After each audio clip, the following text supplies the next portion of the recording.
ഡോക്ടറെ, എല്ലാവരും പറയുന്ന പോലെ എൻ്റെ കുഞ്ഞിന് ആവശ്യമായ പാല് കിട്ടുന്നില്ലേ? എൻ്റെ കുഞ്ഞിൻ്റെ വിശപ്പ് മാറാൻ മാത്രമുള്ള പാല് കൊടുക്കാൻ പറ്റുന്നുണ്ടോ? ഇതൊക്കെയാണ് സാധാരണ പേഷ്യൻസ് നമ്മളോട് വന്ന് ചോദിക്കുന്ന ചോദ്യങ്ങൾ. ഒരു കുഞ്ഞുവാവയ്ക്ക് ആവശ്യത്തിനുള്ള പാല് കിട്ടുന്നുണ്ടോ എന്നുള്ളത് മനസ്സിലാക്കാൻ എന്തൊക്കെയാണ് ശ്രദ്ധിക്കേണ്ടത്?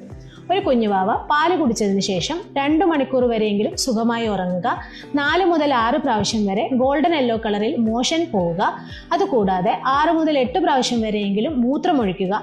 ഇതൊക്കെയാണ് സാധാരണഗതിയിൽ കുഞ്ഞിന് ആവശ്യമായ പാല് കിട്ടുന്നുണ്ടെന്നുള്ളത് നമുക്ക് മനസ്സിലാക്കാനുള്ള വഴികൾ. ഇതുകൂടാതെ ആവശ്യത്തിനുള്ള വെയിറ്റ് ഗെയിൻ ഉണ്ടാവുക, അത് നമ്മൾ യൂഷ്വലി വാക്സിനേഷൻ ഒക്കെ പോകുന്ന സമയത്ത് നമുക്ക് മനസ്സിലാക്കാൻ പറ്റുന്ന കാര്യങ്ങളുമാണ്. ഇതൊക്കെ ഉണ്ടെങ്കിൽ സാധാരണഗതിയിൽ കുഞ്ഞിന് ആവശ്യമായ പാല് കിട്ടുന്നുണ്ടെന്നുള്ളതാണ് നമ്മൾ മനസ്സിലാക്കുക. അപ്പോൾ കുഞ്ഞ് ഇതൊക്കെ ചെയ്യുന്നുണ്ടെങ്കിൽ അമ്മമാര് സന്തോഷകരമായി പാല് കൊടുത്തുകൊണ്ടിരിക്കുക, നിങ്ങളുടെ കുഞ്ഞിന് ആവശ്യമായ പാല് കിട്ടുന്നുണ്ടെന്നുള്ളത് മനസ്സിലാക്കുക. ഇതല്ലാതെ പാൽ ആവശ്യത്തിന് കിട്ടുന്നില്ല എന്ന് ആലോചിച്ച് നമ്മൾ സ്ട്രെസ്ഡ് ആവുമ്പോൾ അത് ചിലപ്പോൾ പാല് കുറയാനുള്ള കാരണങ്ങളായി മാറാറുണ്ട്.